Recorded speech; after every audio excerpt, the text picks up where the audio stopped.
Assalamualaikum.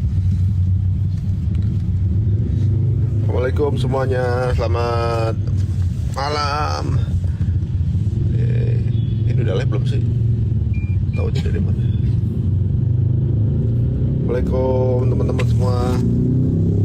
Ya, apa kabar? Alhamdulillah barusan selesai Hijrah Fest ISAF ya.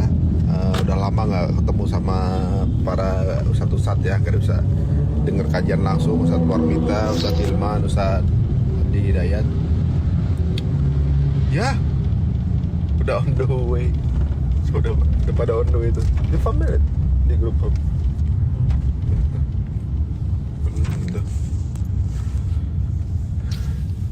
Ya udah masih itu aja tadi kita. Football kata dia. Kalau makan situ makan aja kali. Makanya situ ntar kita kirimin aja bayarannya. Salam dari Binjai. Assalamualaikum. Salam dari Binjai. Ada pohon pisang. Mas Yasin apa kabar? Mas Yasin dari Jakarta Bang. Waalaikumsalam. Waalaikumsalam. Assalamualaikum. Ya teman-teman semua, sebentar lagi kita akan live bareng teman-teman dari diskusi keluarga, ngomongin biasa obrolan malam Jumat ya. Kita masih nunggu, nanti kita akan ngobrol dengan beberapa pembicara yang luar biasa. Ada Coach Indra, kemudian ada Abah, dan juga nanti ada seorang pakar parenting juga nanti bersama-sama akan bergabung sama kita. Nanti jelasnya saya sebagai kejutan gitu ya. Pekan baru apa kabar? Salam dari Mannheim. Waduh, mana tuh Mannheim? Dari Sumatera Barat. Kirim salam buat guru-guru. Salam buat dari JCC. Iya benar.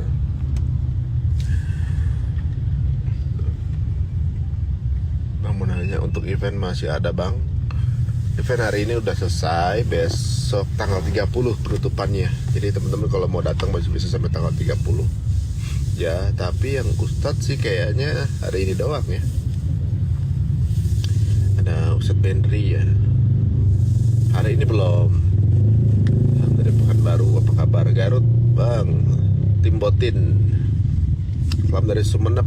Nah, sekarang kita akan lihat. Oh, udah bergabung di sini. Oke.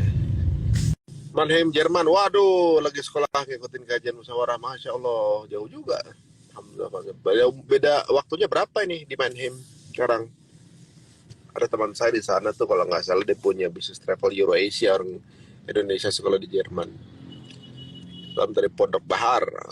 Salam. Waalaikumsalam. Assalamualaikum, Coach. Sebentar. Kayaknya lockout dulu. Ini yang gabung malah tinggal yang satu lagi. Lockout dulu bentar.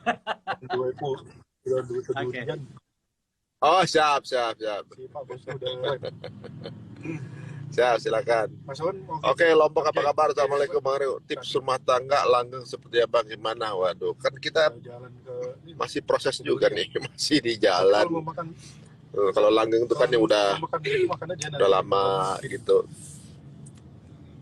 Nah, sekarang di mana, Mas? dari Aceh apa kabar?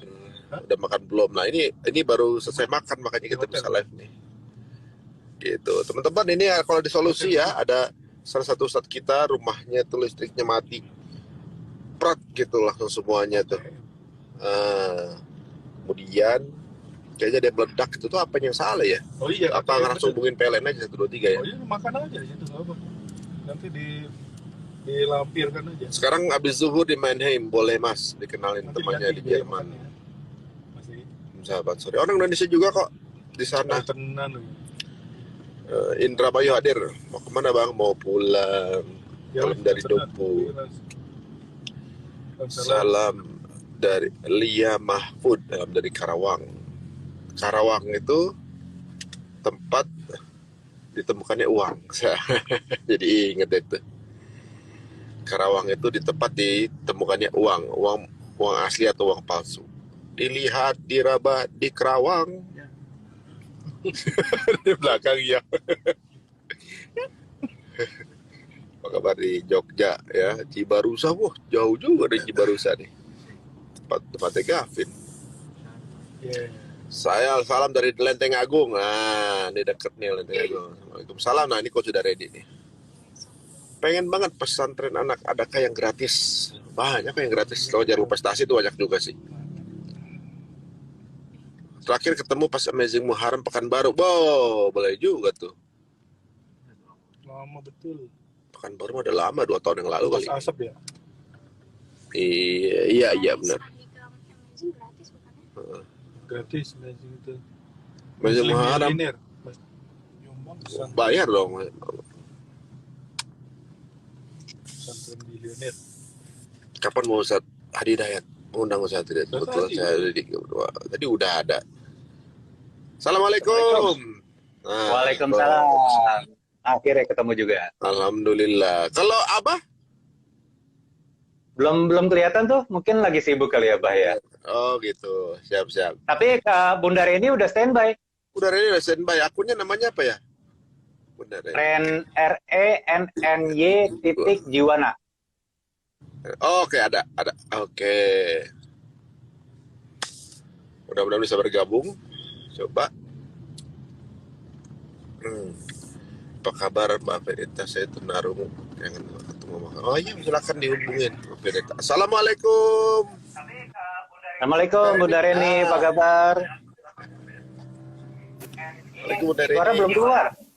Belum keluar kayak suaranya. Oh, oke ada. Oke. Mudah-mudahan bisa bergabung. Nah, sudah bergabung. Tapi kayaknya delay ya suara saya. Di sana. Mana Bunda Rini, apa kabar? Tapi belum ada suaranya kayaknya ya. Belum sampai. Iya, kayaknya masalah sinyal nih Mas Ari. Oh gitu. Coba kita cek. Muter-muter soalnya di layar saya nih, Bunda Rini. Benar. Sinyal. Iya, topik malam hari ini kita mau ngobrolin apa? Parenting zaman pandemi ya, Mas Ari ya. Ya, ini kayaknya kita mau menyimak ini, mau jadi satria aja nih, nyimak apa namanya masukan. Iya, kita dengerin langsung dari apalagi psikologi klinis kan Bunda Reni. Kita pengen denger banget nih. Mudah-mudahan bisa gabung lagi Bunda Reni ya. Oh iya, saya coba lagi. Bentar lagi barusan tuh, Mas Arya. Oh, belum nyambung lagi kayaknya. Oh, Oke ya. deh. Belum terlihat nyambung lagi. Sambil nunggu Bunda Reni gabung lagi, Mas Ari, kalau ada teman-teman kita yang mau bertanya, monggo kali ya. Ya, silakan teman-teman semua yang lagi ada permasalahan, mungkin konflik keluarga atau juga mungkin sekarang ini akan ditanyakan mengenai ya hal-hal sepele gitu lah rumah tangga tapi impactnya besar gitu kan. Iya. Siapa lagi silakan monggo bergabung. Waduh, ini banyak juga ya. Nah, kalau misalnya loh, saya ini nggak ada komen ya, adanya follow semua.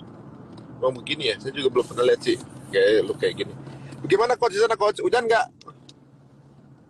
Sore tadi hujan. Oh, hujan ya? Di sini tadi soalnya seharian di JCC, alhamdulillah tadi apa namanya di Hydrafest iSafe tadi akhirnya bisa ngerasain kajian secara live. Saya sensasinya berbeda. Kayaknya ya, udah 2 tahun ya. Emang beda ya antara online sama live ya Mas Ari ya? Jauh rasanya ya biasa kita cuma online yang kayaknya distraktif ya gitu. Kalau ini kayaknya kayaknya fokus gitu, apa aja kayak kedengeran sampai detail-detailnya. Nah, ini dia udah masuk kayaknya nih Bunda nih. Oh, gitu, Oke. Pak. Masih dalam proses rupanya. Ya, apa kabar semuanya yang baru bergabung? Ya. Sepertinya belum juga tersambung dia nih. Assalamualaikum. Assalamualaikum. Bunda Reni, bisa dengar suara?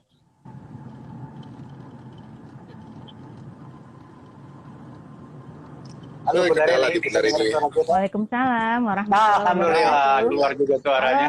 Assalamualaikum Ya. Mas Ari, Coach Indra. Ah, Oke. Gini suaranya ya, saya agak kalau delay online dikit kudu kayaknya. berjuang.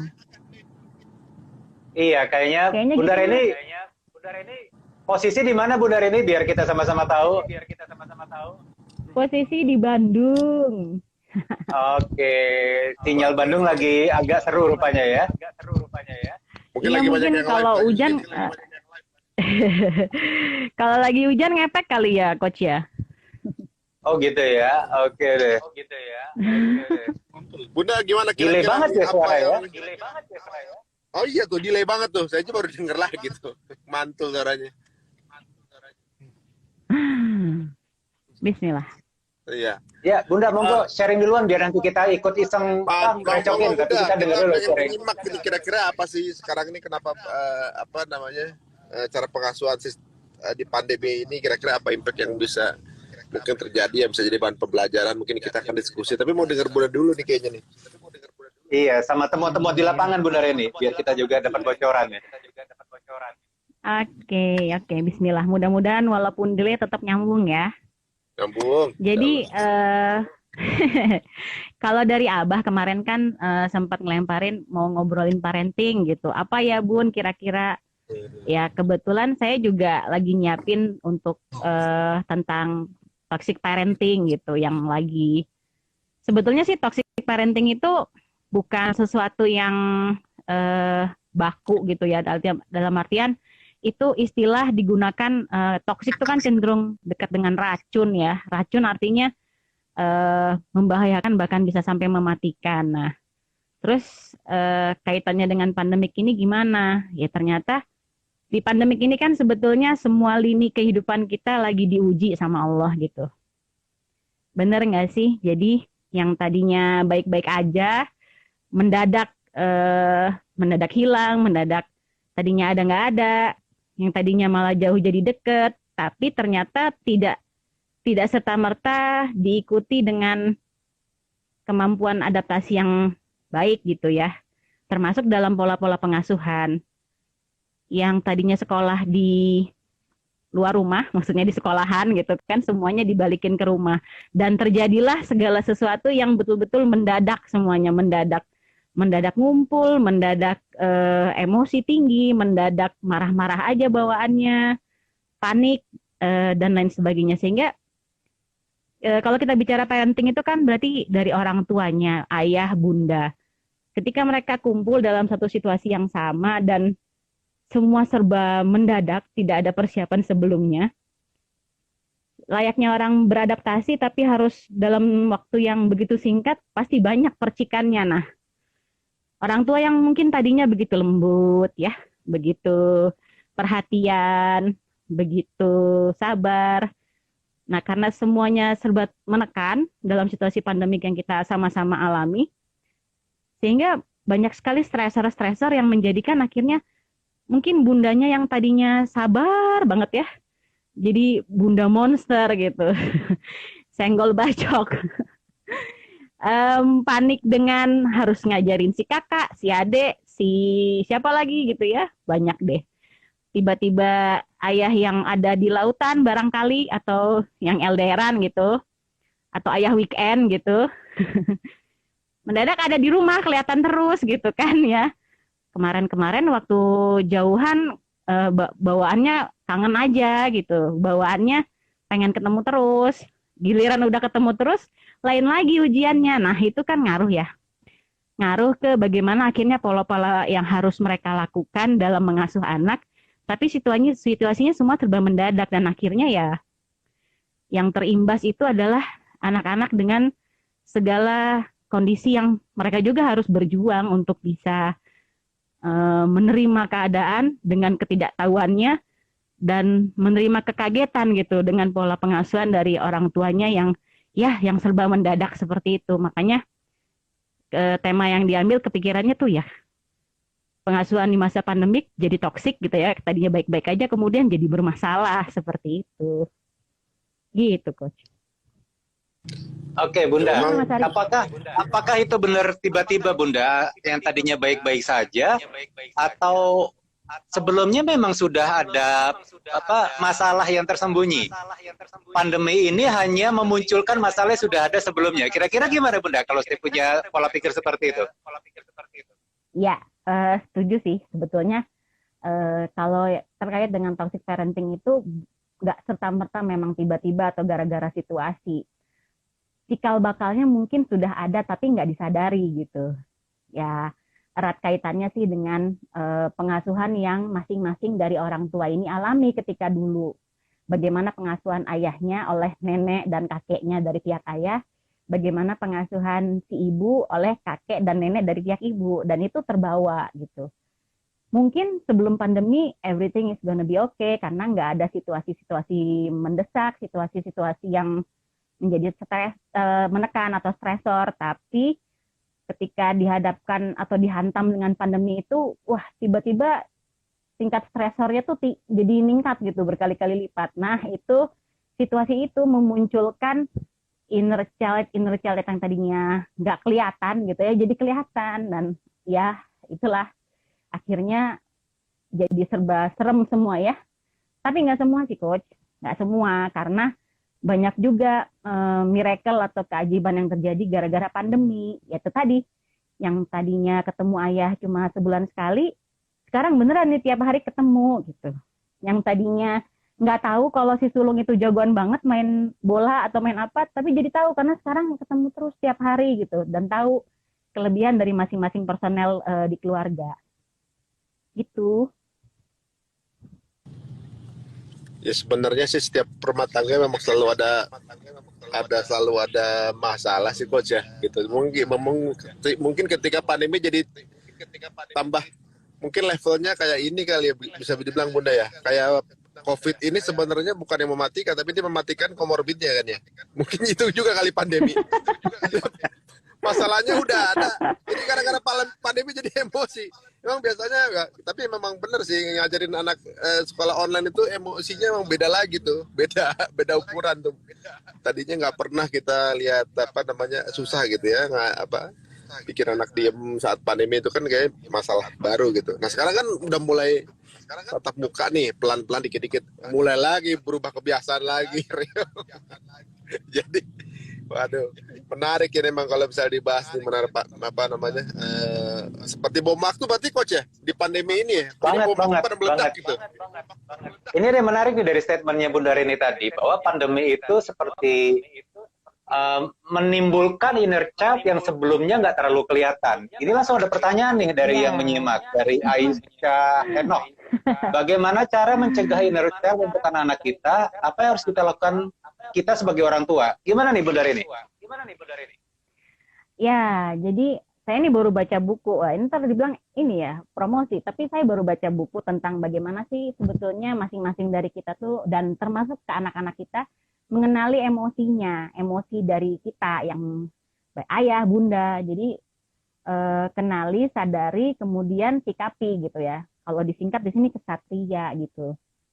Kesatria tuh ada singkatannya. Intinya tuh kaitannya 3 hal itu. Jadi kenali emosinya sebelum si inner child itu muncul gitu. Karena gini, setiap orang mungkin seperti kata Mas Ari ya, di tiap keluarga tuh pasti ada masalah, pasti ada lah hal-hal yang menyenangkan maupun tidak menyenangkan. Tapi bedanya bagaimana si person itu nerima atau merespon, bereaksi terhadap yang tadi dia hadapi.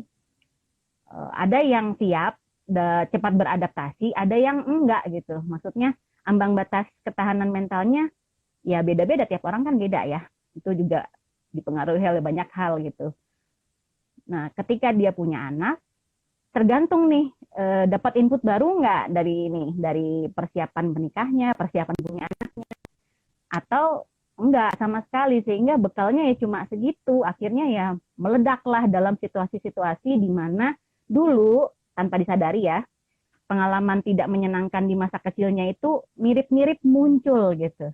Gitu nggak sih Coach? Coach Indra mungkin juga lebih paham ya. Artinya situasi yang tidak menyenangkan di masa lalu tuh kita repress gitu. Bahasa psikologinya kita tekan ke dalam alam bawah sadar. Kita nggak mau.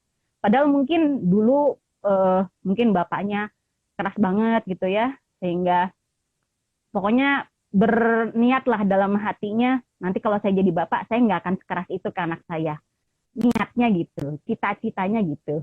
Tapi ternyata ketika dihadapkan pada realitanya, Dan dalam situasi yang mungkin nggak siap, mungkin secara ini banyak tekanan dari sana sini, muncul tuh si pengalaman anak kecil dalam diri kita tuh, dan tanpa sadar dia malah melakukan hal yang sama seperti yang dulu dia nggak suka gitu. Jadi racun. Seperti itu sih, Coach. Oke, jadi pressure-pressure selama masa pandemi ini bisa jadi sumber trigger dari hadirnya si inner child yang sebenarnya dia nggak sadar ada gitu. Kurang lebih gitu ya Bunda Rini?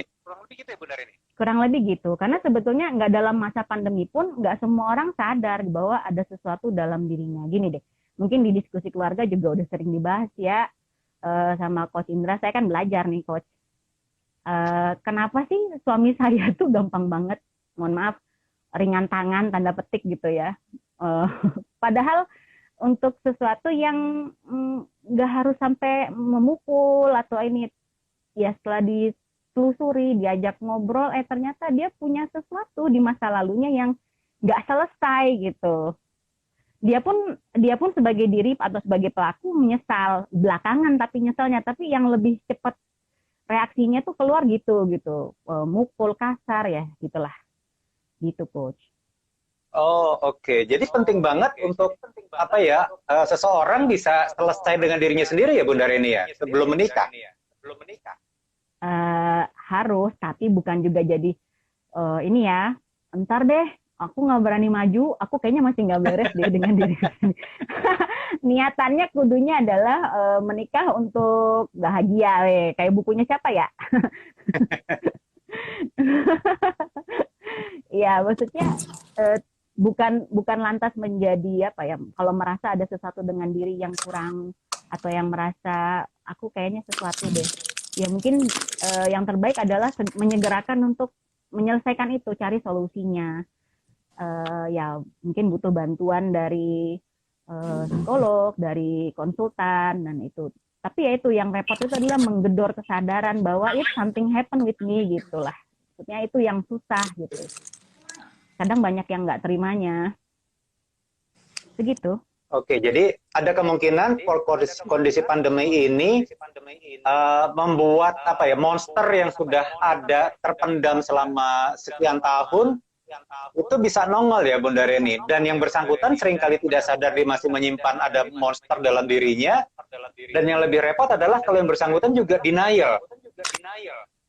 Ya, seperti itu. Saya tuh jadi ingat meme-meme yang bertebaran waktu awal-awal pandemi tuh, Mas Arya sama Coach juga.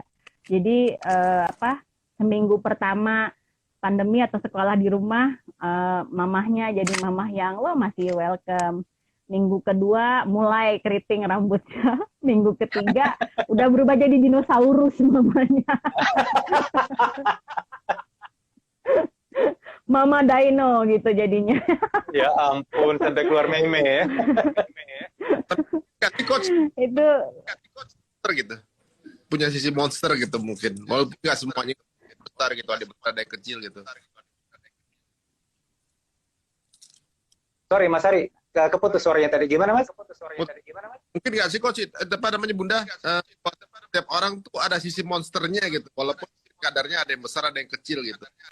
Cuma Bunda, silakan Bunda. Kadar pandai, iya, trigger emosi gitu. iya, jadi sebetulnya gini sih, setiap orang itu kan pasti punya mengalami masa-masa kecil. Ya, ada yang mengalaminya bahagia, ada yang mengalaminya setengah-setengah, lurus-lurus aja, baik-baik aja. Ada juga yang mengalami yang nggak enak gitu ya, mungkin dengan berbagai alasan atau satu kondisi. Dan itu kedewasaan seseorang itu bagaimana dia dapat input dari mana-mana, bagaimana dia mencoba untuk mengenali dirinya dan belajar. Tapi seringkali luka, ya entahlah ya, trauma atau kejadian tidak menyenangkan di masa lalu itu masih tersimpan tanpa disadari, ditekan ke dalam alam bawah sadarnya karena nggak suka gitu ya. Tapi sebetulnya tidak hilang gitu Mas Ari. Nah ini nih cikal bakal yang tidak hilang ini, suatu saat ketika ketemu triggernya, ya kayak kalau dalam tema ngobrol kita kali ini si pandemi itu, ya akhirnya ya senggol bacok gitu ya. Pertahanan dirinya itu terusik gitu, apa ya, ya gitulah. Akhirnya bagaimana dia menyamankan dirinya malah mengeluarkan monster yang selama ini tidur atau disuruh tidur di dalam dirinya. Gitu kalau yang saya pahami. Berarti Ini ada yang nanya nih Bunda. Ada pertanyaan dari Tia titik RAA. Bagaimana cara menyelesaikan masa lalu di masa kecil? Gimana tuh Bunda? Pertama ya perlu sesi konseling ya Coach, karena ini nggak bisa diobrolin cuma ya, mungkin banyak sekarang caranya kalau kita mau googling self healing dan segala macam, tapi titik pertamanya itu loh untuk menggali ke diri, kesadaran bahwa saya pernah punya masa lalu yang nggak menyenangkan nggak sih, yang selama ini mungkin tanpa sadar saya sembunyikan atau saya tekan gitu, tapi sebetulnya itu masalah gitu. Nah itu perlu konseling, perlu ngobrol dengan paling nggak dengan orang yang dia percaya dulu deh. Kalau butuh bantuan ahli ketika nanti memang mau menterapi itu supaya berdamai dengan masa lalu itu gitu. Nggak mudah sih memang, tapi bisa, insya Allah. Iya. Emang ini sampai ada yang istighfar tuh, astagfirullah katanya. Ternyata seperti Mas Ari bilang tadi tuh, there's always a monster inside us gitu ya Mas Ari ya. Selalu ada monster dalam diri kita. Ada monster yang kecil, ada monster yang gede. Nah ini kan PR banget nih. Jangan sampai di kondisi lagi under pressure, penuh banyak tekanan, monster tersebut keluar.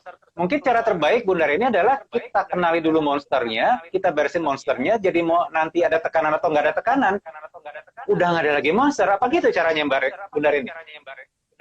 Iya, mungkin saya lebih senang pakai istilah berdamai ya, berdamai dengan apapun yang sudah kita alami di masa lalu, kalau disadari. Kalau tidak disadari, nah ini kalau sudah berpasangan, ada suami, ada istri, itu, nah ini kayaknya ngobrol sama Coach Indra nih, balik lagi ke diskusi keluarga ya. Perlu untuk saling memberi feedback, saling bertanya dengan pasangan, komunikasi tentang menurut kamu aku gimana, kalau menurut aku kamu begini gitu loh, apa sih yang kamu suka, apa yang nggak suka.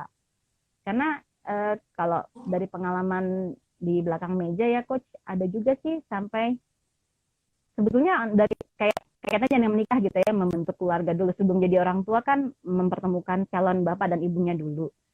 Itu perlu sekali dibuka secara jujur gitu apa yang terjadi. Saya punya pengalaman di mana salah satu calon mempelai ini ada sesuatu sebetulnya, tapi ditutupin oleh pihak keluarga.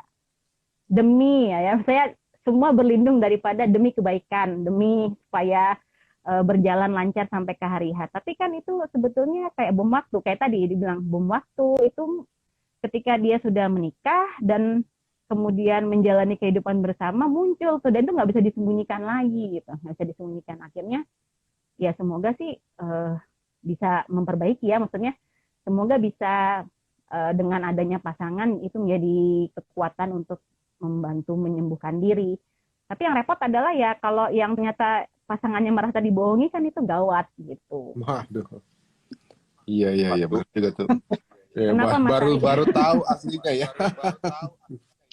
Tapi Iya ada gitu. sedikit apa namanya, Bunda, saya tuh ada sedikit penggambaran dari amarah tuh kayak begini nih, apa namanya, kayak Hulk lah ibaratnya. Hulk kan juga hadir dari amarah tuh ya.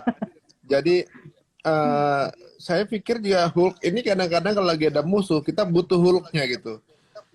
Apa namanya, kalau lagi butuh jadi profesornya kita butuh si Bruce Banner-nya gitu. Yang jadi masalah di mereka itu adalah karena nggak bisa dikendalikan si Hulk-nya ini. Kadang-kadang Hulk-nya ini penting, tapi kadang-kadang nongol di saat yang nggak penting.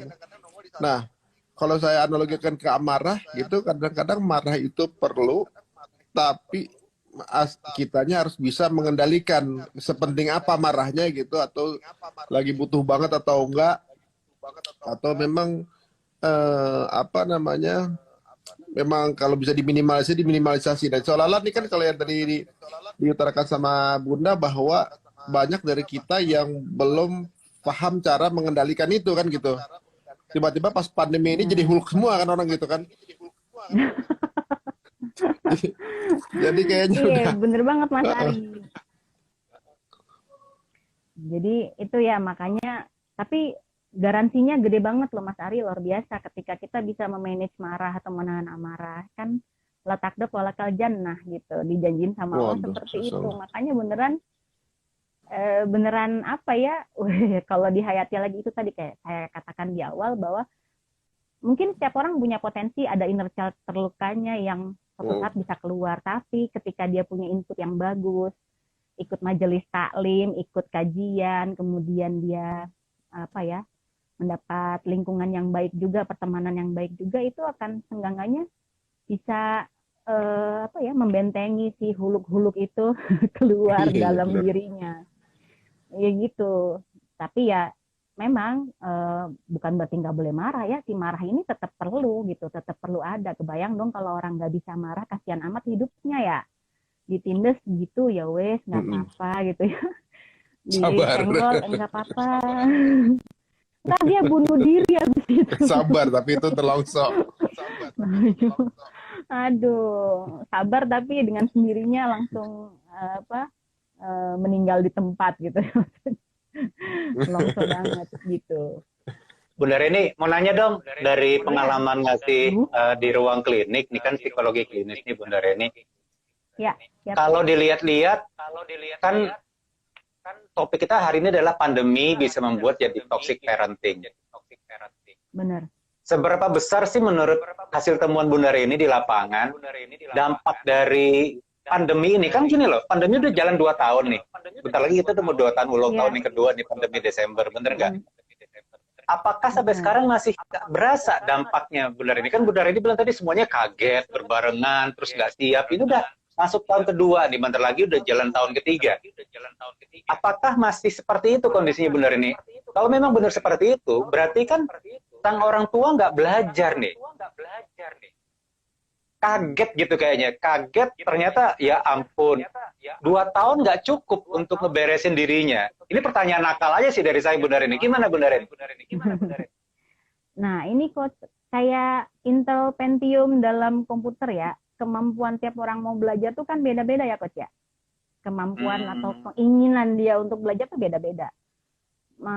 Ada orang, nah saya tuh ingat jadi dari Coach Hari ya, salah satu ngikutinnya pas lagi pandemi juga tuh. Jadi statement beliau tuh yang ngomong, sebenarnya pandemi itu banyak beautiful-nya loh, beautiful side-nya gitu. Lihat deh, keluarga yang tadinya mungkin LDR-an jadi ketemu gitu. Kalau saya sendiri pribadi ngerasain bahagia banget di tahun pertama pandemi, karena itu mungkin jadi Ramadan paling berkesan dalam hidup saya, karena full kami semua di rumah 5 waktu berjamaah gitu kan, plus tarawihnya juga berjamaah.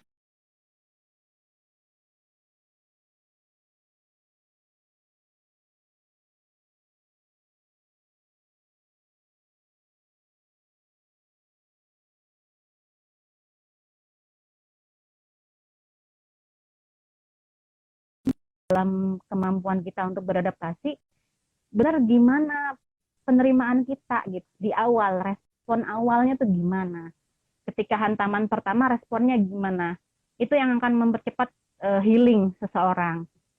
Tadi sore saya baru ngonsul klien juga, yaitu tadi sebetulnya kliennya udah tahu ya jawabannya, udah tahu jawaban apa yang harus dilakukan, cuma mungkin di poin jangan juga memaknai maafkan itu melepas begitu aja, tapi terima dulu, accept it gitu. Sama kayak pandemi ini, kita terima ini memang udah kejadian, dah qadarullah gitu ya, itu bagian hidup kita, bagian sejarah manusia di zaman kita ini. Terima dulu, habis diterima terus gimana? Oke, release it gitu. We have to struggle, dan Allah sudah menciptakan kita orang yang siap untuk menang gitu. Jadi nggak kalah gitu loh, survive, how to survive gitu Coach. Oke, saya pertanyaan nakal lagi Bunda Rini. Mas Ari, punten, saya lagi bernakal ria dulu nih, mumpung dengan ketemu dengan psikolog klinis gitu kan. Malah sebelumnya saya ngeliat kok loading semua ya, apa saya yang nggak ada sinyal apa? Coach sama Bunda tadi muter-muter semua tuh dua-duanya. Saya beberapa sempat keputus tadi. Mas Ari juga tadi muter, tapi suara kita tetap bisa kedengeran, Mas. Aman jadinya. Oh, saya sendiri berarti ya. Tinggal di Mas Ari tadi yang loading muter-muter. Benar. Silakan Oke. Coach. Sinyal berjuang. Bunda, Mas. Bunda ini mau nanya nih. Kan tadi dibilang kemampuan adaptasi orang, kemampuan orang untuk tumbuh dan belajar beda-beda. Nah, terkait dengan toxic parenting nih, Bunda. Gimana kabarnya kalau ternyata menurut salah satu pihak, lu yang lambat berproses, lu yang toxic. Gimana kalau udah kayak gitu tuh, Bunda? Kalau udah kayak gitu, saya ajak konsul ke Coach Indra.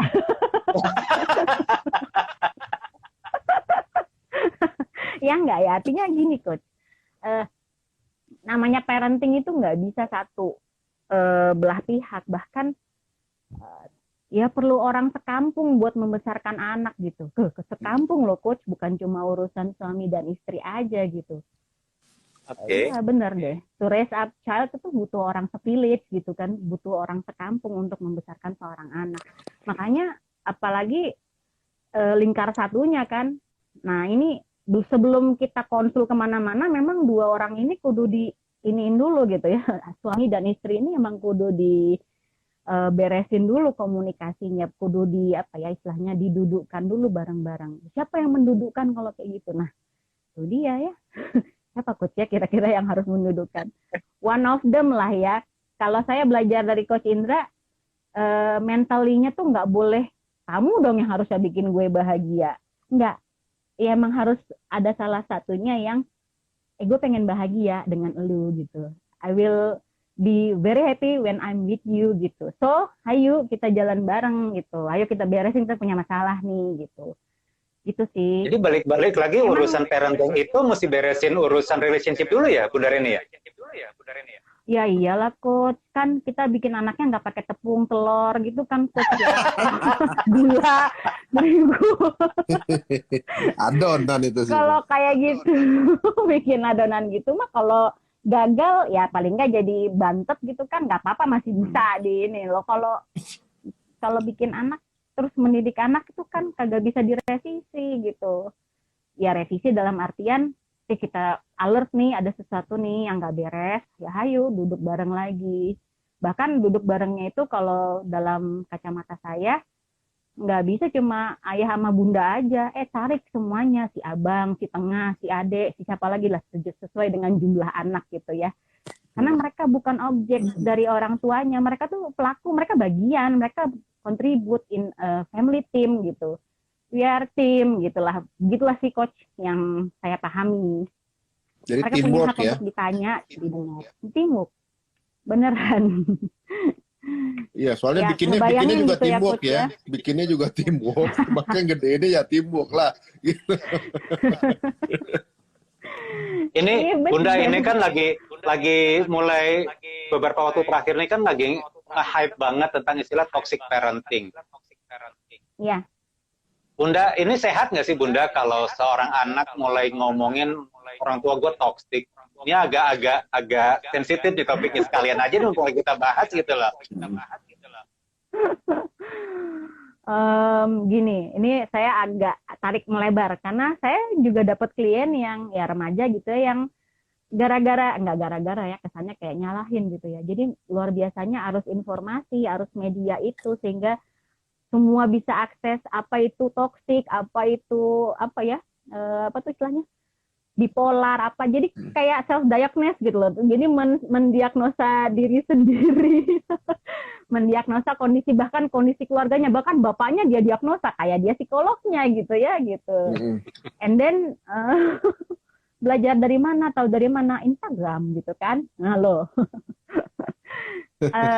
Jadi saya punya pengalaman ya, kalau kaitannya dengan pertanyaannya Coach Indra tadi, itu gimana kalau seperti itu. Nah itulah butuh, biasanya kalau anak sudah kayak gitu tuh hampir sekian puluh persen, nah ya mungkin 80-85% komunikasi dia dengan orang tuanya juga rada-rada gitu ya, rada-rada terhambat. So dia bisa ngomong, orang tua gue toksik nih gitu. Jadi kalau ditanya balik gitu, emang toksik apaan sih? Belum tentu loh seperti apa yang dimaksud gitu. Bisa jadi kayak dilarang pergi keluar selama pandemi itu dianggap toksik. Jadi apalagi kalau yang ngomong ini keluar dari si remaja ya, yang bener-bener lagi up and down ininya ya, gejolaknya gitu. So, apa yang keluar dari orang tuanya bisa toksik dulu dianggapnya gitu. Toksik. Pokoknya ayah toksik, bunda toksik gitu. Pokoknya Jadi yang kalau nggak nggak toksik cuma nyaman aku. toksik gitu aja ya. Nah, kalau nggak nyaman toksik gitu.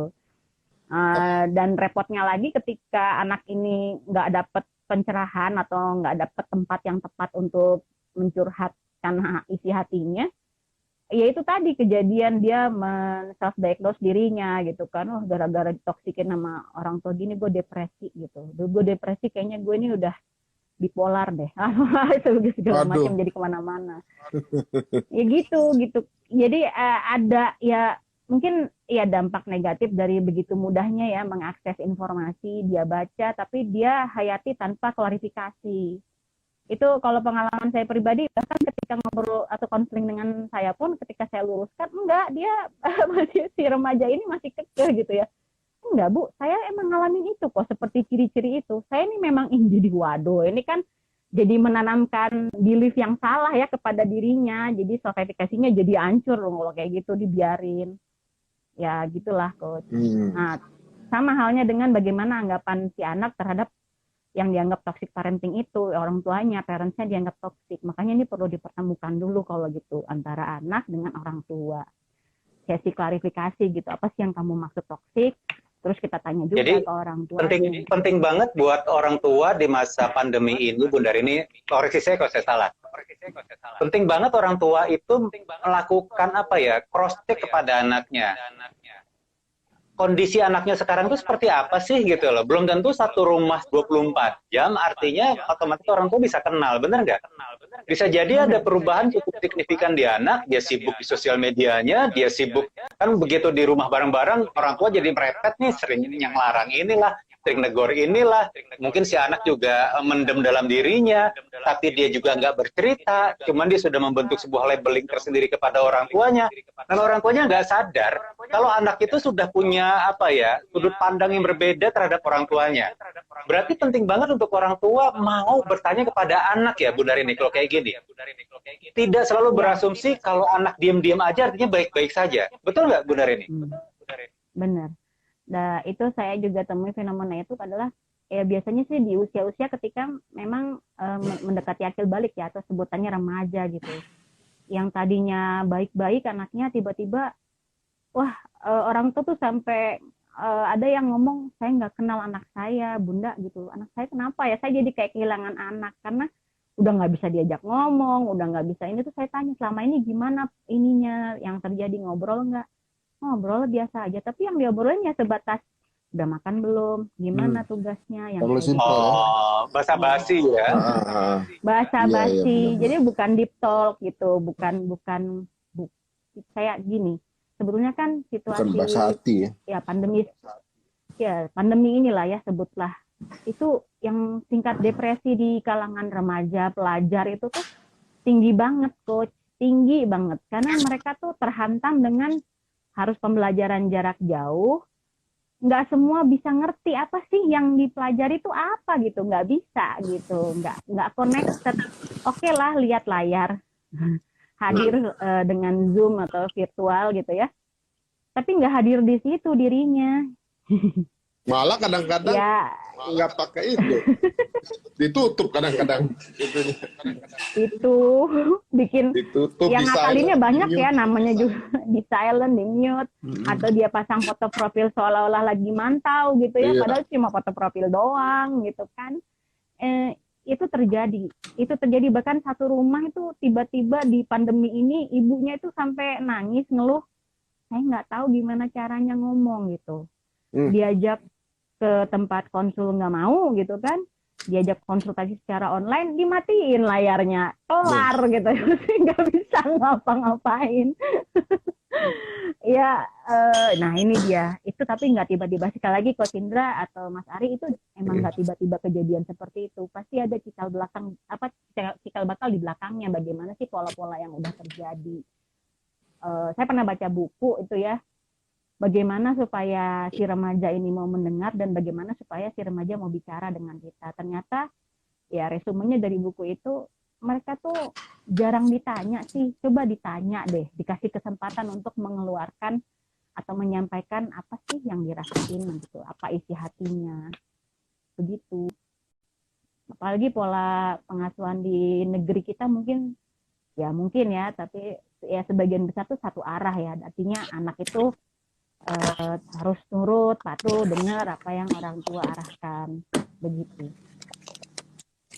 Bunda, Jadi di sini potensi konflik jadi cukup besar karena pada saat si orang tua dikondisikan perlu untuk ngobrol sama anak, dikondisikan untuk mendengar, padahal orang tuanya nggak punya rekaman apapun saat dia jadi masih anak-anak bahwa dia ngobrol dengan orang tuanya, disitulah si hulek bisa keluar ya Bunda Rini ya?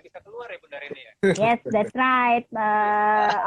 Kan huluknya keluar ketika dia nggak bisa ngontrol dirinya lagi kan, si profesornya udah nggak bisa ngendaliin Iya benar. monster dalam dirinya, and then wah huluk gitu. Ini background saya hijau jadi kayak huluk-hulukan. Saya nggak akan jadi huluk kok mas.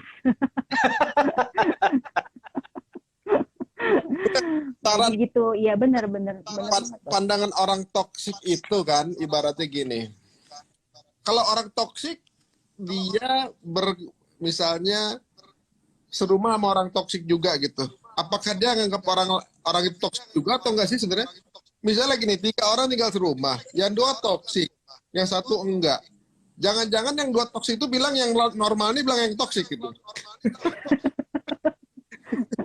Nah ini orang tua dengan anak atau sesama teman nih mas? Gimana? Misalnya di rumah apa namanya? Tadi kan anaknya bilang orang tuanya toksik gitu. Kalau orang tuanya dua-duanya dibilang toksik, nah ini toksik dari sudut pandang yang mana sepertinya gitu kan? Ibaratnya, ini anak, sama orang tuanya gitu. Ini anak udah mulai toksik deh. Udah gimana gitu orang bapak ibunya. Nah ini bingung. Jadi toksik itu dari sudut pandang yang mana sebenarnya? Dan apakah kalau sekeluarga toksik semua, apakah nggak ngerasa kalau itu toksik atau gimana gitu? Iya, gimana Coach Indra? Malah gue, Bunda ini yang punya kompetensi. Enggak sih, kalau gini, ada istilah anak-anak itu belum pernah jadi orang dewasa, belum pernah jadi orang tua. Nah, kita sebagai orang tua, kita pernah kecil, pernah jadi seumuran mereka. So, dalam hal ini, anak itu produk gitu. Produk dari bagaimana pola pengasuhan yang dia dapat dari orang tuanya atau dari significant person di sekitarnya. Karena di zaman sekarang ini kan nggak melulu sama orang tua ya besarnya ya Coach ya, Mas Ari. Ada juga anak yang besar sama nenek gitu atau besar sama om atau tante ya karena berbagai kondisi lah. Ya, itulah si significant person itulah pengasuhan terdekat atau attachment terdekat dia yang akan memberi pengaruh banyak terhadap si perkembangan anak itu tadi. Makanya kalau membahas tentang toxic parenting ini kan sebetulnya kita tuh ayo sama-sama berusaha menyadari jangan sampai siklusnya itu muter gitu. Orang tua toksik menghasilkan anak-anak juga yang punya luka-luka gitu ya. And then dia nanti jadi orang dewasa yang terluka, dia nikah, dia jadi orang tua yang toksik juga gitu dengan luka-lukanya yang nggak selesai. Ya lingkaran setan deh jadinya kita ngulang dosa dosa jariah. Dosa yang terus kita bawa gitu. Nauzubillah min dzalik. Ya nggak tabu kok kalau orang tua merasa kayaknya gue salah deh, ya udah minta maaf duluan. Nggak selalunya yang bikin salah itu anak harus minta maaf ke orang tua. Kita yang kudu terampil dalam namanya juga kita yang nyontoin ya kita yang dengan segala kebesaran hati dan kerendahan diri kita ya, misalnya merendahkan hati kita untuk minta maaf lah, akui bahwa maaf ya nak kemarin bunda ngamuk udah nggak kelewat itu, bunda habis pusing sih gitu, tagihan belum dibayar ini loh, jadi curhat sama anaknya gitu ya. Maksudnya berusaha untuk mensejajarkan, turunkan gitu, ya minta maaf sama dia, raih rangkuh hati anak kita sebelum mereka udah kejauhan gitu loh, udah pergi jauh karena kabur dari kita yang monster ini gitu. Minta maaf. Dan Berarti ya, orang tua udah. mesti punya keberanian untuk bertanya kepada anak ya Bunda Rini ya? Wah ya bener banget Coach. Oh, iya. Jangankan keberanian, kemampuan untuk nanya. Kadang tuh orang tua tuh ya kalau saya PR-in untuk Bu ngedate deh sama anaknya. Tadi bingung tanya lagi. Ngedate ngapain ya? Waduh. Ngedate sama anak itu ngapain? Nanya harus ngomong apa atau apa? Gak ada. Nggak ngerti harus ngapain gitu ya. Ini Mas Ari Gimana, jagonya Mas Ari tuh untuk pernah ngedate sama anak nih. Jagoannya ngedate sama nih. anak. Sharing Mas. Justru kalau kayak tadi Bunda bilang ya, misalnya sama anak, saya sering tuh minta maaf sama anak gitu. Jadi kayak apa ya ibaratnya, ya tapi nggak dalam satu kasus di mana dia lagi salah, kemudian kita marah tuh kita maaf, ini membenarkan kan. Tapi kalau misalnya lagi dalam posisi lagi santai gitu, terus lagi gimana lagi bete, tapi ada salah ya, minta maaf dong kalau bisa salah kayak gitu ngomong gitu, misalnya kayak gitu. Kayak kemana anak saya lagi mau mondok, pipi mimi pasti ada salah sama kamu, minta maaf ya gitu. Jadi memang sering sih omongan maaf itu, karena kita tahu bahwa ya kita juga sibuk gitu. Kadang-kadang mungkin ada anak kita ada kegakpuasannya kali sama dari kita yang kita nggak paham gitu. Aku butuh perhatian yang ini nih, aku perhatian yang ini, kan pasti mereka tuh butuh yang mungkin kita alfa ya nggak paham ya, mestinya perhatian di situ gitu. Misalnya kebanyak perhatian ke yang paling bontot lah, atau mungkin ke yang anak cewek gitu kan. Nah itu yang makanya saya sering-sering minta maaf. Pasti kan kita nggak pernah tahu ya. Anak diem aja padahal nggak taunya di hatinya nyimpen, aduh aku rindu Terluka. orang tua aku begini nih, aku begini gitu kan. Kayak anak saya yang cewek kan, belakangan saya nggak bisa peluk lagi gara-gara dia kan udah mulai remaja kan. Jadi kok konsisten waktu saya tidur bareng sama dia udah berbeda lah gitu kan. Yang dulu kadang saya di kamarnya saya peluk-peluk, udah nggak bisa lagi karena ada adab yang saya harus jaga sebagai bapaknya gitu. Nah dia kan mungkin ketika saya udah perubahin treatment gitu dan ada sedikit perubahan dia, wah kayaknya nggak kayak dulu tuh gitu kan. Tapi kalau lagi biasa saya peluk, cuma kalau tidurnya aja saya enggak gitu. Maksudnya membiasakan apa namanya, kalau anaknya sudah remaja kan nggak bisa kita treat seperti anak-anak lagi gitu. Membiasakan itu gitu. Benar. Kayaknya belum dia tuh kepengen kita mungkin seperti dia yang biasa lah gitu, yang ya makanya saya juga ya, masih menjadi orang tua juga masih belajar ya seumur hidup ya. Ngomong sama Coach Indra, saya masih belajar gitu. Nah itulah makanya mix and match lah gitu. Apalagi ada yang kalau marah, kalau ngomong, ada yang marah tuh dipendam dalam hati. Ini macam-macam anak saya bingung jadi. Ada yang kalau ada kita salah, ada yang langsung terus terang, saya nggak suka kalau begini-gini, ada yang begitu. Ada yang diem, nggak taunya selama ini dia sakit hati gitu sebelah sama saudaranya gara-gara begitu, kemudian saya salah berpihak misalnya gitu, salah ambil. Nah itu kan kasihan. Nah itu dia tuh, saya takutnya apalagi nih ketika Bunda ceritain mengenai toksik ini, saya takut anak saya ada yang berpikiran saya juga toksik itu, jadinya takut itu. Bunda ini dengar jelasan Mas Ari barusan, kayaknya ada bagusnya orang tua duduk bareng saat ngedit sama anak, tanya, kamu pernah dengar toxic parenting nggak sih sebenarnya? Klarifikasi. Jadi kita ngasih umpan lambung gitu kali ya. Terus kita lihat respon dia, gitu kali nggak ya? Mungkin dijadikan salah satu cara gitu ya. Ngecek gitu. Jangan-jangan dia udah punya frame sendiri gitu ya. Betul. Gimana, gitu.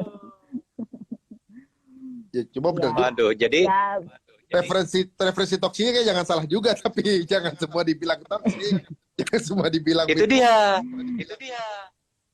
Kan ya, banyak kalau orang tua nggak punya influence yang kuat kepada anak, ujung-ujungnya anak akan mendapatkan influence dari lingkungan, dan lingkungan tidak selalu benar ini ya. Apalagi kalau internet tuh lebih horor. Sosial media, tadi Ibu Darini bilang, dia belajar dari sosial media.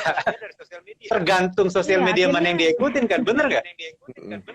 Iya betul banget gitu, bener banget. Dan itulah ya, jadi self diagnose tuh juga satu fenomena baru yang bermunculan gara-gara ya orang asik di rumah aja, kerjaan yang lain ya akhirnya searching ya, maksudnya ya berapa waktunya habis dengan internet, media sosial gitu. Banyak banget dia dapat input dari situ yang nggak ada ininya, supervisinya gitu. Oke. Nggak ada filter gitu, ditelan bulat-bulat. Nah, ntar dia mulai deh mendiagnosa bapaknya sendiri. Oh ini misalnya anaknya Mas Arif, papa mulai deh, papa ini udah jadi pipi, udah jadi orang yang agak-agak toksik ini. Ya kayak gitu jadinya begitu. Iya, iya, Ya iya. kadang kita juga perlu sih ngecek kayak gini nih, mungkin ini krusial ya. Kalau saya selalu pengen share bahwa ketika anak di pra-balik gitu ya, pra-akil balik, itu masa-masa rawan, masa-masa kritis juga, karena disitulah perkembangan pesat dia mulai berubah, pola pikirnya, ininya, tapi masih belum segitu matangnya. Jadi kadang kita juga jangan nunggu sampai misalnya yang perempuan menstruasi dulu atau yang laki-laki mimpi basah dulu. Pendampingan orang tua ketat gitu ya di masa-masa prabalik itu penting banget ya. Mulai si ayah mendekat ke si anak laki-laki ya, dan si ibu mendekat ke anak perempuan. Karena disitulah tanggung jawab kita untuk menyiapkan mereka bakal jadi calon suami orang dan bakal jadi calon istri orang kayak gitu kan. Dengan segala konsekuensi ketika mereka balik, apa yang boleh, apa yang nggak boleh. Nah itu tuh nggak terbahas, itu nggak ada, apalagi di sekolahan. Kalau ngarepnya dari sekolahan, nggak lah, nonsense. Nggak dapet itu di sekolah, itu tanggung jawab orang tua. Kadang ada orang tua yang apa tuh istilahnya, geli sendiri gitu. Duh, ngomong apa ya gitu kalau ditanya mengenai akil balik itu, aduh gimana, nggak ngerti gitu. Atau mungkin yang merasa enggak lah, papa aja ngomongin apa mimpi basah, mama mah nggak ngerti mimpi basah apaan gitu, lempar-lemparan gitu ya, dorong-dorongan. Padahal ya memang baiknya sih yang dengan jenis yang sama, itu laki-laki dengan bapaknya, yang perempuan dengan bundanya, karena memang kan berdasarkan apa yang dialami gitu. Ya gitu sih, itu kok jadi ngomong ke situ ya, karena itu ngefek banget coach sama Mas Ari ke pendewasaan anak. Nah ini repotnya kita nih di zaman mereka pegang media loh, maksudnya mereka tuh tinggal jempolnya aja udah Ya. bertubi-tubi yang mereka dapat, tapi nggak dengan didampingi supervisi yang baik gitu, sudah deh error gitu kan, begitu. Saya ngerasa mungkin di masa yang akan datang, kalau sekarang kita masih bisa temukan anak-anak yang ya, profiling tuanya, orang tuanya misalnya kan, ya banyak yang dicontoh ketika kecil ya, ibaratnya saya pengen nanti kalau misalnya seperti ayahnya gitu atau seperti ibunya gitu, karena ada profiling orang tuanya itu punya intensitas waktu yang cukup sama anak itu kan. Maksudnya banyak spend waktu sama itu sampai akhirnya dia kepengen dapat cintanya seperti kita sama bapaknya itu kan gitu, bapaknya itu. Nah sekarang kan spend waktu orang tua sibuk, makin sibuk, anak-anak spend waktunya di gadget. Makanya saya rasa apakah di tahun-tahun ke depan masih, saya kepengen deh seperti apa misalnya kayak si siapa namanya, kayak ayah saya gitu. Saya takut 10 tahun ke depan saya pengen deh saya seperti Lee Min Ho kan gitu, beda karena intensitas waktunya lebih banyak di gadget, di mungkin nonton drakor gitu. Jadi profil lelaki yang dia lihat, Ya, wah ini laki idaman banget yang kayak begitu. begitu.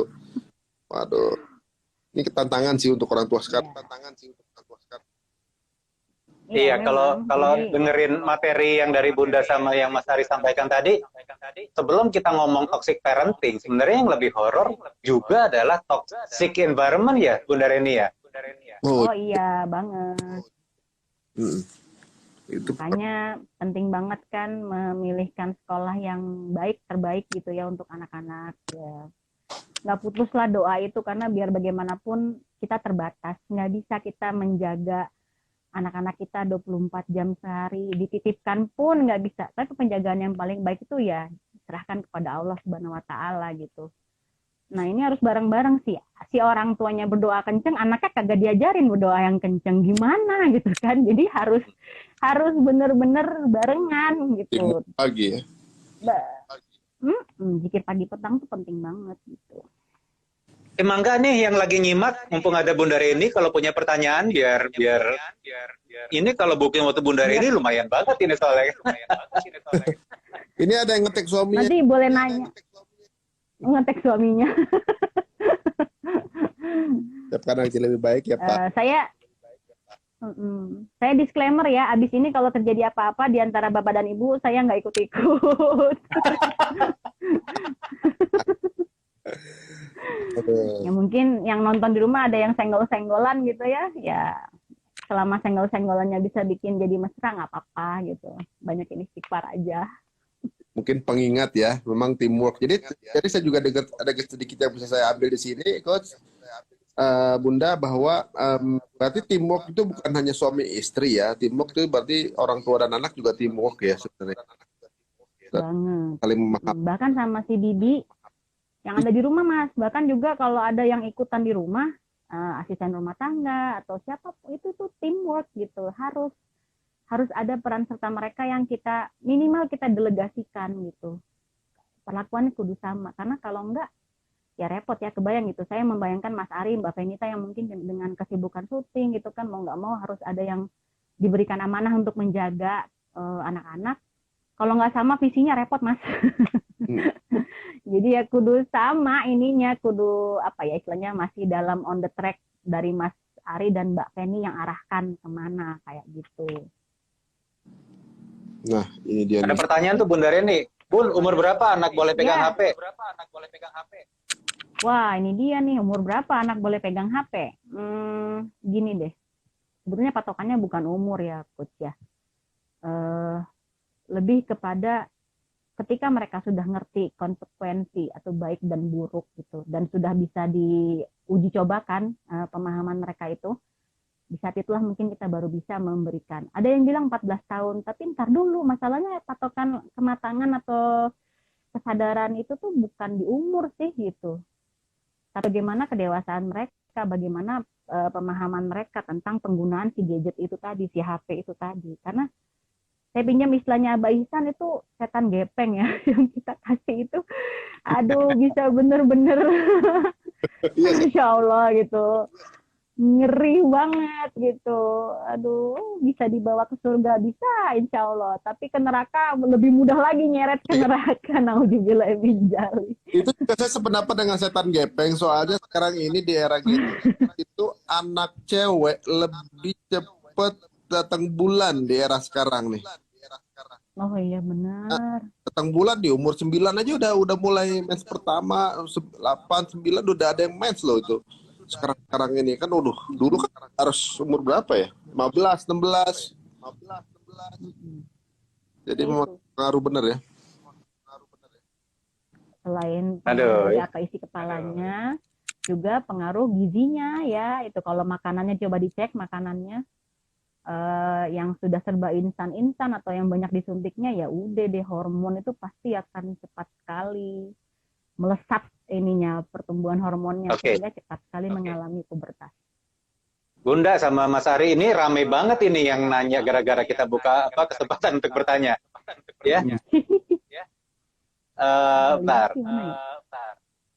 Ketika kita sudah sadar bahwa di dalam diri kita ada luka yang belum selesai, bagaimana menyampaikannya kepada anak? Nah, loh, Bunda Reni dapat pertanyaan tuh. Sebelum bagaimana menyampaikannya kepada anak, sebetulnya saya mau tanya dulu dengan, ini yang nanya laki-laki perempuan, Coach? Novi Azieh nama akunnya. Perempuan ya, kepada Mbak atau kepada Ibu tentang Anda sendiri udah terima belum bahwa emang ada inner child yang terluka dalam diri Mbak atau Ibu gitu. Sebelum kita menyampaikan kepada anak, Mbak sama Ibu itu sendiri sudah terima belum dengan itu, dengan kondisi itu? Karena poinnya adalah bukan menyampaikan kepada anak, woi, Mamah nih punya inner child yang terluka ya, tolong dimengerti. Nah, nggak gitu. Pahami berarti. Jadi jangan gini, saya juga ya terlitik juga ya dengan istilah inner child itu. Sebetulnya tolonglah coba kita maknai itu sebagai sesuatu hal yang kita sadari dan kita coba perbaiki, tapi jangan menjadikan itu legalitas untuk menyalahkan orang tua kemudian. Maksudnya bapak dan ibu kita gitu. Dosa. Dosa. Apapun kondisi orang tua kita, maksudnya papa mama saya nggak nonton nih kayaknya, saya mau nangis deh. Ntar gue ceritain aja lah. apapun kondisi orang tua kita, bagaimanapun perlakuan yang pernah mereka lakukan terhadap diri kita gitu ya, mungkin membuat kita terluka, tapi kita nggak boleh gitu, nggak boleh mendendam lah ya, dalam artian kemudian atas nama inner child yang terluka, eh, jadinya menyalahkan, ini sih gara-gara orang tua gue toksik kan, gue inner child-nya terluka nih gue gitu kan, nah seumur hidup nih gue harus healing nih gitu, nggak bisa. Coba diulang Bunda Rini Jangan. supaya yang nyimak bisa lebih top gitu. Diulang Bunda Rini barusan tuh. Masya Allah, aduh ya Allah maafkan hamba. Ya jangan gara-gara inner child ya merasa bahwa saya ini mengalami inner child yang terluka, lantas kita menyalahkan. Ini gara-gara orang tua gue toksik nih, makanya gue jadi inner child yang terluka. Seumur hidup gue harus healing kan. Itu Anda tidak secara tanpa Anda sadari Anda sebetulnya nggak sembuh-sembuh gitu, karena Anda menyalahkan pihak lain gitu loh. Nggak boleh gitu, dosa. Nanti nggak berkah hidup Anda itu ya. So menyikapi mungkin orang tua yang toksik, orang tua kita atau orang tua dia gitu ya, yang toksik di masa hidupnya. Kalau kita sekarang udah 40 tahunan gitu ya, nggak, saya masih 17 jalan sih. Apa namanya? Berarti kan orang tua kita udah 60 ya, udah artinya udah lansia ya. Dengan segala keterbatasan mereka juga pasti udah ada fase di mana mereka udah seperti anak kecil lagi gitu. Kalau saya lebih senang pegang nasihatnya Ustadz Abdul Somad gitu, menyikapi orang tua yang udah sepuh ini tapi dengan segala keunikan dan keistimewaannya beliau orang tua kita, gimana ya, perlakukan mereka seperti Al-Quran lapuk. Al-Quran lapuk itu gimana maksudnya? Al-Quran boleh nggak taruh sembarangan? Nggak boleh gitu. Tapi kalau mau dibaca, mau dilakoni gitu ya, ntar robek gitu kan. So ya agungkan, tempatkan mereka pada kemuliaannya gitu, kepada tempat yang tinggi mereka orang tua saya. Semoga dengan kita niatkan seperti itu, Allah turunkan rahmatnya, kita diberkahi gitu loh, dibukain pintu surga, amin ya Allah, dibukain pintu surga dan dimaafkan salahnya kita gitu. Dan semoga ke anak-anak kita juga nanti kita nggak jadi nenek kakek yang toksik gitu kan ya, kepada cucu-cucu kita nanti gitu. Dalam nih apa yang Bunda Rini sampaikan. Amin, Masya Allah. Insya Allah. Tapi memang agak sedikit relate ya. Saya dengar kajian ini relate juga. Jadi kayak semacam anak kita terhadap kita, bagaimana kita terhadap orang tua kita katanya. Untuk kita yang sudah cuek sama orang tua kita sekarang ini, anakmu akan cuek sama kamu. Begitu Ustaz mau minta cerita. Nah ternyata itu banyak hal gitu, ketika kita peduli sama orang tua kita, ternyata anak kita tuh concern sama kita gitu. Jadi apakah ini ada ngaruhnya sih, Bunda, ada ngaruhnya nggak itu sebenarnya secara ilmiah gitu ya? Gini, genetik itu nggak bisa lepas ya. Makanya nasab itu kan luar biasa ya, kalau dalam Islam itu nasab itu jelas gitu, sangat rinci. Kalau kita belajar dari orang Arab gitu kan, mereka tuh nggak pernah lepas nasabnya, itu jelas gitu ya, cucu buyut kakek buyutnya gitu ya, yang namanya Nabi Muhammad besar kita sampai dapat ke kasih keberapanya gitu, Masya Allah. Itu penting karena memang namanya karakter, sifat dasar tuh ada yang diturunkan dari ayah dan bundanya. So bukan berarti kalau ada istilah orang Jawa bobot bibit bebet itu kalau kita anggap alah kuno banget, enggak gitu. Harusnya menyikapinya ya itu memang penting juga, tapi bukan segala-galanya, cuma itu penting untuk diketahui. Karena dari situlah kita bisa melihat bagaimana yang sedang dibawa sama si person ini tuh, bagaimana innernya, bagaimana pengaruh luarnya yang dia dapat. Dia completely become someone gitu ketika internal dan luarnya itu berpadu. Nah itu dia si Reni yang begitu gitu sih Mas Ari. Jadi memang related, diturunkan sifat dasar itu. Sebenarnya kalau diturunkan terus jadi pembenaran dong, makanya gue galak, orang kakek gue juga galak, enggak gitu. Tapi ketika kita tahu bahwa nih saya nih darahnya Sumatera gitu kan ya, Nasution, gampang banget ya ngamuk gitu. Cuma ketika kita sadar itu, kita jadi bisa, iya sudah tahu punya sifat dasar gampang ngamuk. So harusnya sih jangan itunya yang dikeluarin gitu. Jadi naik kelas, upgrade ininya, ilmunya gitu. Bundar, ini kan terkait dengan topik kita malam hari ini. Pengasuhan masa pandemi, apakah jadi toxic parenting? Kalau orang tua nggak hati-hati dan tanpa disadari dia menjadi toxic, walaupun dia tidak sadari, ini bisa menjadi inner child bawaan si anak saat dia beranjak dewasa berarti nanti ya? Pada anak maksudnya Mas, Iya. Coach. Iya. Jadi kan gini, tadi apalagi pandemi ya, aduh istimewa banget di pandemi itu. Yang stres itu bukan cuma mama di rumah yang ngajarin anak, guru di sekolah juga stres. Iya. Lah muridnya juga stres. Muridnya juga stres. Jadi everyone getting stress gitu ya maksudnya.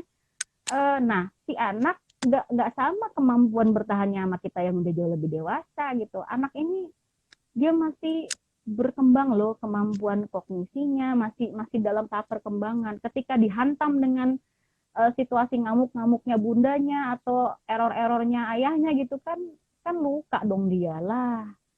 Saya nggak ngerti, saya nanya, saya dimarahin, terus saya harus gimana kan gitu ya kebayangnya. Mendingan nggak masuk aja dah gitu kan, gue mantengin handphone atau laptop juga nggak ngerti gue gitu kan, mendingan gue tidur. Dan itu kejadian, maksudnya itu kejadian asli gitu. Si anak ini nggak masuk, gurunya tiba-tiba manggil orang tua karena absennya kosong, melompong. Padahal anaknya di rumah aja kan, jadi iya nggak. Bunda, hari ini langsung ada yang nyamber nih, pertanyaan saya barusan. Jika anak sudah terlanjur terluka karena sikap orang tua, bagaimana memperbaikinya? Sedangkan anak masih 5 tahun, bundanya merepet gitu. Karena stressful dalam masa pandemik, terus anak terluka. Gimana cara menyikapi dan memperbaikinya, Bunda? Peluk Bunda, peluk. Tatap matanya, ambil waktu-waktu, jangan dia lagi main terus Bunda main samber ya, dipeluk marah dia. Maksudnya ambil di waktu-waktu.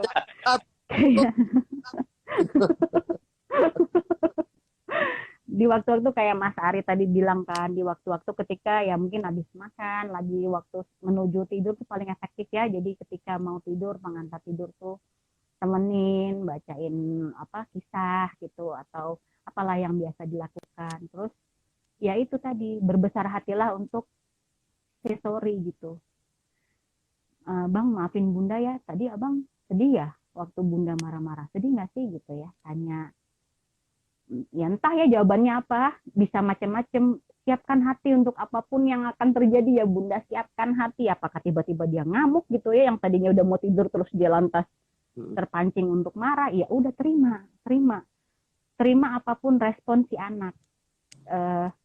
Karena kita nggak tahu segimana lukanya gitu, atau mungkin ada yang enggak, biasa aja. Terus Bunda merasa dongkol gitu kalau dia bilang enggak, biasa aja, ya nggak usah juga. Wah, mubazir, Bunda minta apa yang nggak boleh gitulah ya. intinya tuh kalau kita menyadari bahwa kita ini salah, tadi kelewatan gitu ya ngamuknya, say sorry gitu, minta maaf lah, karena kita nggak tahu umur kita ya, jangan-jangan pas dia lagi kita anterin tidur itu terus dia nggak bangun lagi kan, naudzubillah min dzalik. Masa dia tidur selamanya dalam kondisi memori terakhirnya emaknya monster gitu kan, naudzubillah. Atau sebaliknya gitu, kita pergi meninggalkan dia dengan memori yang dia ingat, mak gue jahat gitu. Terus yang ngedoain kita siapa nanti gitu, naudzubillah min dzalik. Ya semoga langsung diem nih kalau topik ini langsung kita. Saya pun gitu. Ya sering kali ya, makanya tiap pagi tuh ada ritual di keluarga kami tuh ya, ayah butuh endorfin nih, ayah bunda endorfin, bunda juga butuh endorfin. Apa sih endorfin gitu ya, ngomong peluk gitu ya, hak gitu ya, tiap pagi jadi ritual yang harus. Lo kadang saya suka ngolok anak saya kalau rada error ya, ini kayaknya kurang dipeluk di ayah, peluk ya. Jadi gitu ya, maksudnya jadikan itu mungkin kesannya bercandaan aja, tapi itu memori yang menyenangkan loh, tanpa kita sadari kita bangun sama anak-anak. Coba saya nanya sama netizen di rumah gitu ya, kapan terakhir kali meluk anaknya, ngelus kepalanya, when gitu. Jadi kalau ini PR tuh Bunda berarti ya. Tuh, Gitu. tuh. Nih. Nah, Masya Allah. Iya, kalau malam kita ceritain. aduh. Tapi soalnya momennya itu nggak lama sih, dikit lagi gede gitu. Itu dia. Nggak, Ini ada nggak pertanyaan apa-apa sih, menjelang Bang, kalau akhir menurut acara saya. kita nih, Bunda. Ya, Bu, gimana cara kita membesarkan hati dan membimbing anak yang berkebutuhan khusus, di mana dia didiagnosa salah satu penyakit langka, supaya dia bisa ikhlas. Anak saya berumur 14 tahun, laki-laki, dan 6 tahun perempuan. Oh, dua-duanya. Waduh. Dua-duanya kayaknya. spesialnya. Dan penyakit langka. Supaya yang anaknya bisa ikhlas menerimanya. Gimana cara ngomong itu, Bunda? Nalu. Waduh, itu pasti orang tuanya juga berat itu ya. Tapi referensinya kita orang tua, jadi benar juga nih nanya sama Bunda nih. Apa yang mesti dipekati Monggo, gitu ya? Bunda. Oke, Mas, ya buat Bunda atau Ayah yang bertanya atau barangkali yang mempunyai ini yang sama, pertama saya ya Masya Allah, Tabarakallah, Alhamdulillah, ala kulli hal, apapun Bun, Ayah, anak special need itu ibaratnya gini ya, saya suka membesarkan hati, bukan kata belece sih, bukan, tapi memang Allah titipkan amanah itu di orang tua yang juga istimewa gitu. Nggak semua orang dititipin, berarti mungkin nggak semua orang sanggup. Ketika ayah dan bunda diamanahi, ikhlaskan, terima bahwa itu tiket bunda, golden ticket or what, apa ya istilahnya tuh, itu tiket terusan deh insya Allah ketika ayah dan bunda ikhlas menerima mereka. Kalau bunda bertanya gimana caranya supaya anak ikhlas, tergantung bagaimana ikhlasnya bunda dan ayah dititipin amanah yang indah ini gitu. Masya Allah, jadi kuncinya di orang tuanya dulu berarti ya? Jadi menganggap ini sebuah justru nikmat dan anugerah ya berarti ya, dititipin gitu ya. Ya, barakallah, rezekinya banyak banget. Sama halnya ketika kita mungkin kita yang dititipin penyakit langka sama Allah. Saya ingat seperti itu, ingatlah Nabi Ayub. Kan ya yang sakit, diuji dengan sakit kepada diuji sakit. Tapi nggak sedikit pun mengeluh gitu karena merasa dia sakitnya itu menggugurkan dosa-dosanya dan beranggapan selalu berhusnuzan pada Allah bahwa Allah sayang banget gitu. Kita mau dikurangin ya, mau didiskon baik besar-besaran kesalahan dan dosa-dosa kita. Nah, ya itu indah banget dalam mindset seperti itu. Memang tidak mudah, tapi sebagian orang tua tuh kalau saya berhadapan dengan orang tua anak berkebutuhan khusus, justru yang rada susah ditembusnya itu adalah penerimaan orang tua dulu. Iya, maksudnya nggak denial gitu bahwa anak ya Bu emang kadang psikolognya kalang kepot gitu ya, mau cerita apa adanya dia ngamuk gitu ya, orang tuanya nggak terima, kita dimarah-marah gitu kan. But itu kenyataannya gitu. Itu kenyataannya. Sepanjang orang tua nggak terima, apapun metode atau ininya untuk memaksimalkan kemampuan anak tuh nggak akan mudah kalau orang tua nggak terima. Beda kalau sudah menerima, kemudian ya oke, di sisa waktu yang kita punya, apa yang bisa kita optimalkan buat anak-anak kita ini. Masya Allah, jadi balik-balik lagi kuncinya di orang tuanya dulu yang bisa acceptance ya Bunda Reni ya? Iya, acceptance dari orang tua tuh penting banget. Karena mungkin orang tua beranggapan anak gue ditolak di mana-mana kan dia jadi kecil hati. Padahal surely they don't really need others gitu loh. Mereka cuma butuh ayah, bunda sayang sama aku. That's it. Itu aja. Ayah, bunda ikhlas punya aku. Gitu. Itu aja yang butuh mereka lihat dari pancaran mata. Itu yang paling penting dari orang tuanya sebenarnya itu ya. That's the important for them gitu. Iya. Oke. Gitu. Karena sampai speechless nih denger jawabannya Bunda Reni barusan. Ini jadi seringkali gitulah.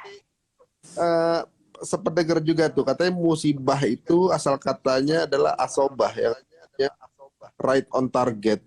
Jadi kalau kita dapat cobaan justru berarti kita tuh lagi dipikirin bukan dipikirin ya, ibaratnya memang ditujukan buat kita, benar juga ya kita ya. Emang kita yang merasa dicocokkan gitu, berarti emang kita dinilai gitu keberadaan kita sama Allah sampai akhirnya kita diuji gitu.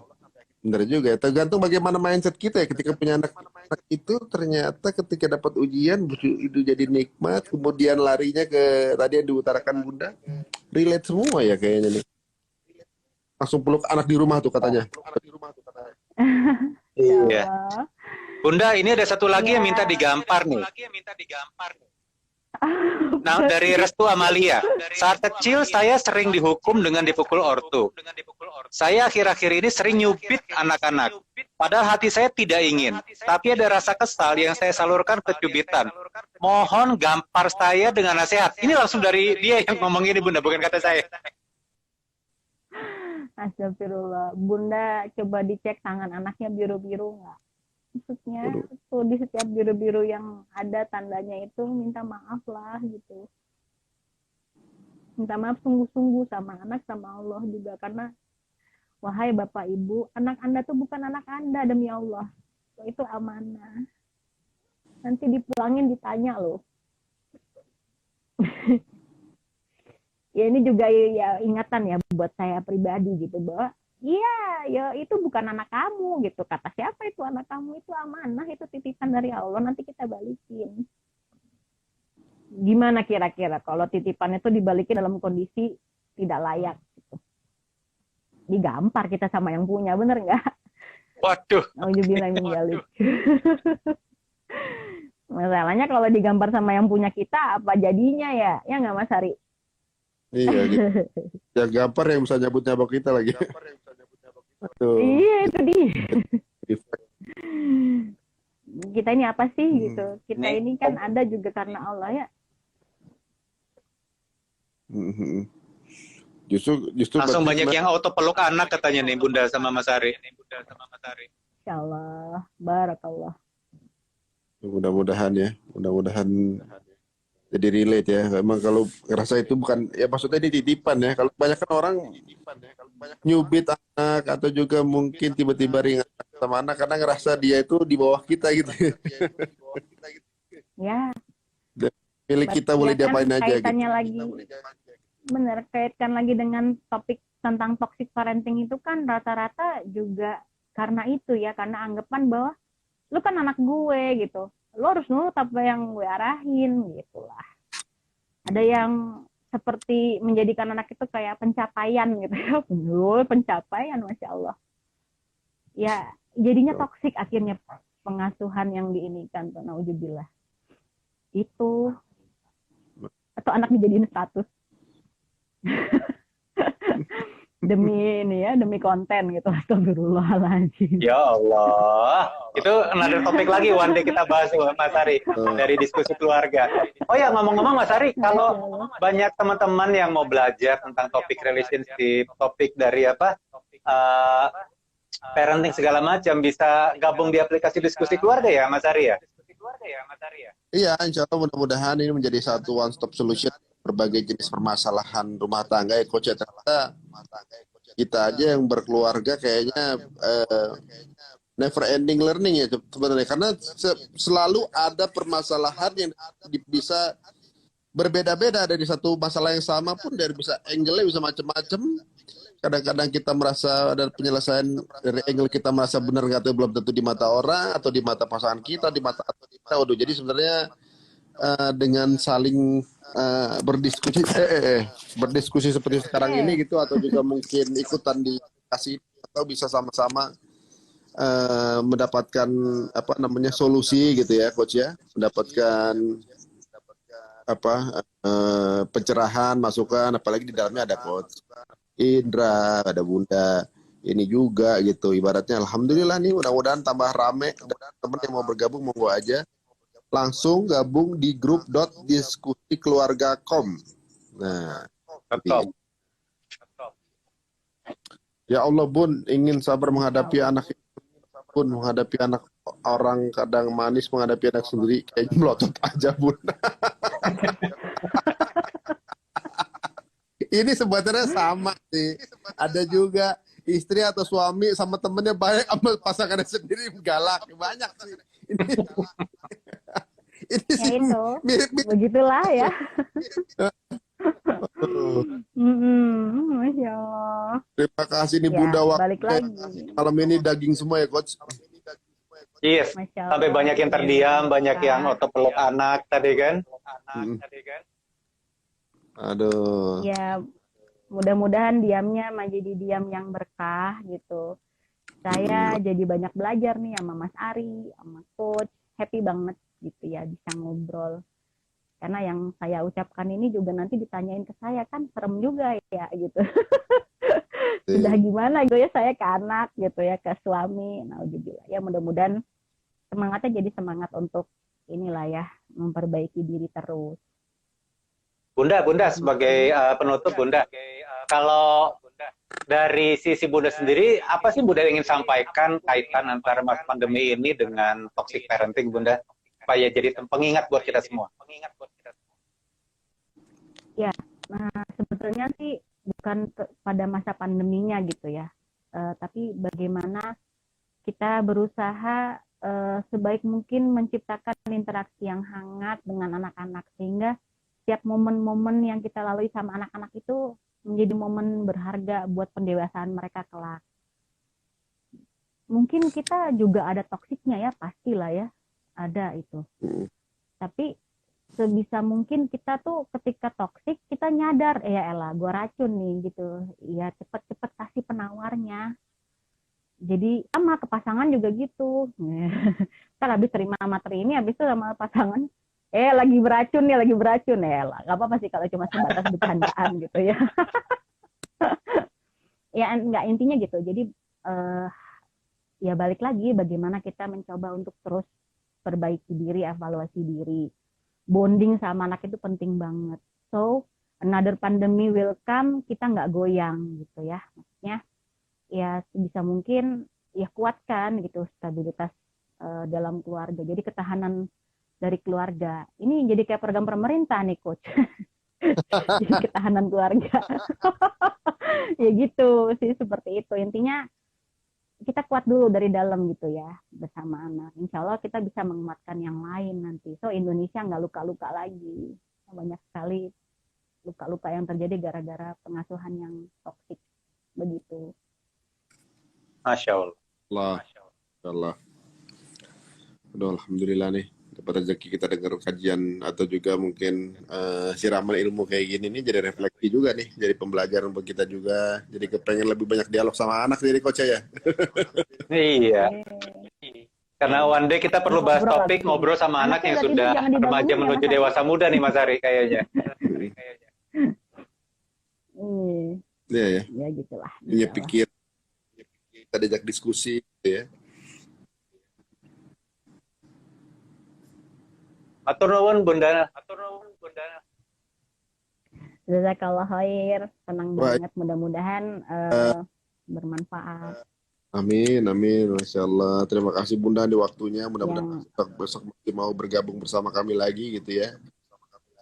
Insya Allah dengan senang hati. Saya mohon maaf ya Coach, Mas Ari, pokoknya kalau yang benar itu datangnya dari Allah Subhanahu Wa Taala. Dan salahnya pasti saya, gitu, karena saya masih harus banyak belajar. Gitu deh. Sama kita juga gitu. Sama kita juga yang nonton ini, yang mudah-mudahan ada manfaat yang bisa diambil dari obrolan kita. Ya benar sekali, kalau kita ada keliru, maaf ya, gitu semuanya. Gimana Coach? Ada lagi yang mau ditambahkan mungkin? Iya, mungkin sebagai dari saya sih cuma ngingetin teman-teman yang mau belajar lebih banyak ya tentang tema-tema keluarga, relationship, bisa bergabung di aplikasi diskusi keluarga. Nanti linknya bisa cek di bio saya, bisa dicek juga mungkin di video-video yang sudah ada. Keterangannya ada kok, nanti pendaftarannya gimana. Dan di situ kita bisa belajar secara online. Ilmu-ilmu yang daging banget kalau kata bahasanya Bunda Reni tadi ya. Termasuk nanti one day Bunda Reni bisa jadi salah satu pemateri di aplikasi diskusi keluarga ini. Kita butuh ilmunya nih Bunda Reni. Gitu Mas Ari? Ya lebih banyak yang bergabung ya. Sepertinya ini kan Made bilang semoga sering ada live seperti ini. Sebenarnya kalau ada download aplikasinya maka sebenarnya diskusi ini jalan terus ya Coach ya.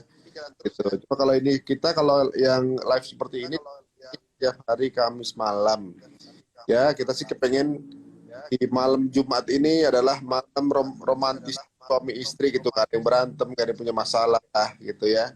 Siapa tahu kita Insya Allah. setan itu ternyata piala terbesarnya adalah bikin suami istri itu keluarga itu berantakan gitu kan. Berpisah. Nah, mudah-mudahan kita bikin para setan-setan itu jadi putus asa lah, memecah belah keluarga gitu. Amin, insya Allah. Terima kasih Bunda waktunya. Coach juga, terima kasih Coach. Makasih Mas Ari. Barakallah, Masya Allah Bunda. Ya, Asal ijak turun ngobrol. Bunda, Barakallahu Mas fiik. Ari. Iya, Langsung. jazakumullah Assalamualaikum. Indra. warahmatullahi wabarakatuh. Waalaikumsalam warahmatullahi wabarakatuh. Alhamdulillah teman-teman semuanya, semoga bermanfaat. Jangan lupa untuk ikutan aja grupnya, grup.diskusikeluarga.com, atau juga mungkin follow Instagramnya di Diskusi Keluarga. Ya kalau gitu kita pamitan dulu. Assalamualaikum warahmatullahi wabarakatuh. Waalaikumsalam warahmatullahi wabarakatuh.